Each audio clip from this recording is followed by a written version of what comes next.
Hey everybody, once again I'm glad you're able to stop by and join me, Mystic Jasmine. Today's video we are going to talk about spiritual baths, also referred to as ritual baths. What are they and why should you do them? I get this question a lot, and this is actually something I'm a big fan of personally. I recommend a spiritual bath to pretty much almost all of my clients, depending on what the circumstances are, but this is just an additional modality to help change the condition of whatever it is your circumstances are. Spiritual baths traditionally are used for healing and for cleansing, removing negative energy. But they can also be used for other things like love drawing, good luck, and protection. So what is it exactly? Well, it's just that. It is an actual bath that you physically get into, but this bath is infused with a variety of different ingredients that go along with whatever it is that you are trying to work on. So for example, if you are someone that maybe you haven't had the best of luck lately and you feel like maybe there's some things that could potentially be blocking you, you just haven't been feeling right or so forth, then I would suggest you would do a cleansing bath. And I would give a recipe with herbs and oils to help cleanse energy off of your aura, okay? And if you don't know what an aura is, that's our body's natural electromagnetic field. The reason why this is so important is because we are all vibrating bodies of energy and we are all magnetic, which means we pick up energy from everywhere we go because we live in an energy-based planet. Essentially, if you are at a grocery store or in line at the bank, or you're just even at work, just you're daily going into work, you're around other people, and those people carry energy as well. And if you are around them, chances are you may walk away with a little bit of what they're carrying. That's why it's important to remove it, because other people's energy or just negative frequencies that you pick up throughout your day will stick to you, and it will end up clogging. It'll clog your chakras. It will basically, you'll have this invisible layer of let's think of it as almost like soot around your energy field. So when you're trying to manifest things, or you're trying to fix some conditions and things aren't going right, that's because you're blocked. Your energy field is blocked. So whatever you're trying to bring to you, you're having a hard time bringing in. Or if you're trying to manifest or radiate something, you may be having a difficult time doing that as well. So I always tell people, if you've never had a ritual bath in your entire life, then you should do it. Why? Because you have, however many years old you are, energy that you've picked up. Now, I'm not suggesting in any way that everybody's walking around with bad energy, but most people are and don't know it. That doesn't mean that they're a bad person. It doesn't mean that they're negative. It just means you're carrying energy that you've picked up from other people. If you've ever had an argument with someone, or you've just had a really bad day, if you've ever been around someone that they weren't having a good day, you leave them and then now you feel kind of down, that was an energy exchange, and you should remove it. I think this is something that should be done regularly, maybe during a full moon or new moon or weekly, whatever fits your lifestyle best, but it is something that is important to be done. Now, on the flip side of cleansing, you can also do ritual baths for attracting and drawing in. So, for example, if someone tells me they are planning to go to Las Vegas for a weekend and they really are hoping to win some extra money, I'm going to suggest doing a good luck bath or a money drawing bath. Now, the thing about that is, even though this is specifically for bringing in some good luck and some finances and winning, big at the lotto or gambling, some of the ingredients still are going to help cleanse away what is not needed. So it serves a dual purpose. You're removing the energy that's blocking you, and you're adding the energy that you need to attract whatever it is that you want. Another example of that is for love rituals. A lot of times when clients come to me for reconciliation spells and they tell me they've been fighting with their spouses, they haven't been getting along, that's energy. Now they're carrying all this negative energy. So that needs to be removed, and then we add back what we need to help attract and draw back in that person. So those are just a couple of examples. Ritual baths can be used for protection. They can be used for healing. There's a wide variety of reasons why you can use them, but they are very, very important. Oftentimes these are done with the use of herbs, spices, crystals. Sometimes there's a candle involved. Usually when I do my cleansing bath, I do it once a month. I will light a white candle or a black candle, depending on what it is, for cleansing. And I have another video on why you should use black candles for spiritual cleansing, and I'll list the link below so you guys can watch that. The next thing with ritual baths is they're good to do before you start any of your work. So if you're practicing magic and you're getting ready to sit down and dress your candles or sit at your altar and meditate, this is another way of removing the day's energy off of you so that you're clear and you're open and ready to receive, and that any energy that you've picked up that isn't going to serve your higher good isn't going to be transferred into your spiritual work. So these are the main reasons why I always suggest to do them.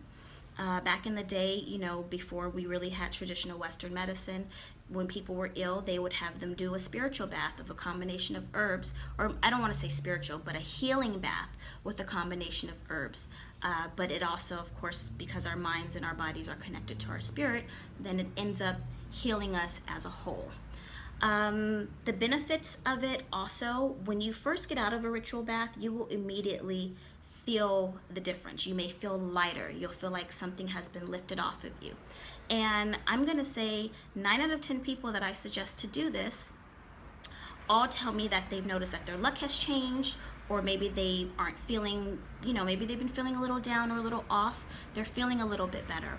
Or I'll suggest to a lot of my single lady clients before they go out, you know, for a night on the town, do a love drawing bath, and they will say, hey, you know, I went out this weekend and I got a little bit more of attention than I have before, and that's because you're radiating energy that other people subconsciously and energetically can pick up on, and it will draw them into you or protect you from them if they're not too good to be around. So I'm gonna share with you guys some very simple recipes that I like to use, and you can try these, and I'd love to know how they work for you.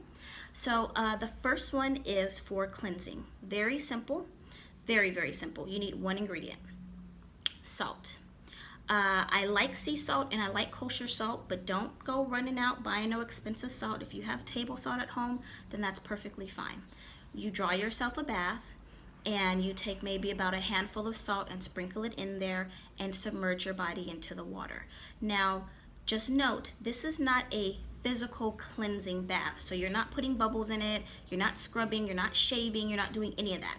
So what you would do is you shower and take your physical cleansing bath beforehand, and then you get into the tub, and this is your time to relax, to reflect. If this is cleansing, you are asking to just remove whatever is no longer serving you. You can say an affirmation or a prayer, or just speak a few words of intention, or you don't have to say anything at all. Just lay there and relax. Another ingredient that I like to add, just to take it one step up, if you want a little extra boost, is Florida water. Florida water is a hoodoo formula. It's a cologne that is used for cleansing and protecting. It smells really, really good. So I'll put, you know, a dash or two of Florida water in there, and you can Google what Florida water is, and it'll give you an excellent history. It's something I recommend all the time. It's very, very good. So you can add some Florida water, and there's your bath for cleansing. Moving on, if you are, let's say you want to do love drawing, you are going out on a date with someone that you really like, or you want to just kind of put some more loving energy around you when you're out with your partner, or you're going out for, you know, a night on the town or whatnot, you can incorporate some of these options. So the first thing I'm going to recommend for the ladies is rose oil. We all know roses are associated with love. So you can put a couple of drops of rose oil into a bath of warm water and soak in that for love drawing properties. For you gentlemen who probably don't want to smell like flowers, High John the Conqueror oil is very good, and you just need a little bit, so just 1 or 2 drops to go down into your bath water for attracting whoever it is you're looking for when you decide to go out. If you wanted something for protection, I would say the salt is good to add also for a protection bath, but I like adding some rosemary or some basil, and I boil that on the stove. So you get a little saucepan, you boil some water and put the herbs in there just like you're going to make a cup of tea. Strain the herbs out, don't put those in your bathtub because it will clog your sink, and pour the water in there, and you sit in there and soak. How long should you soak? However long you feel. I always recommend a minimum of about 7 minutes. If you feel like you want to soak a little bit longer, that's perfectly okay. How often you should do this is really up to you. Do it when you feel like you need it. If you are someone that is starting to practice magic a little bit and you're, really getting deep into it, you may want to do it a little bit more often. If you work in an environment that's very hostile or very negative, or it's a busy place and everyone's under a lot of stress, then maybe weekly might be a good idea, or monthly. It's totally up to you, but it is something that should be done consistently. Now, if you don't have a bathtub and you only have a shower, yes, you can still do this. What you would do is you would take the same ingredients, and you can either put them in something, a cup or a bowl or something like that, and you would, at the end of your regular shower, when you're done cleansing yourself, you would pour it over you from, if you're doing cleansing and removing, you pour it over you from neck down. If you are trying to bring in luck or money or love or something like that, then you're going to want to take it in your hands and rub it on your body from the bottom up. That's for bringing in goes up and removing goes down. Like I said, you can do that with any of the ingredients that I mentioned. Another option is you can put it into a spray bottle, and after you get out your shower, you spray yourself down and allow you to air dry. I don't recommend towel drying because you don't want to end up wiping off any of the essences, but you want that to blend into your aura. So, maybe put a heater on beforehand, or it might be a little chilly for a minute or two, but the benefits would definitely be worth it, okay? So if you have any questions, if you have any recipes for your own ritual baths, it would be nice for you to share those. If you want to try these and let me know how you feel afterwards, I would love to hear it. Feel free to leave a comment below. You can always message me on Facebook under Jasmine Atten. You can find me on my website for consultations at oneritualaway.com. Thank you guys for watching, and I'll talk to you soon.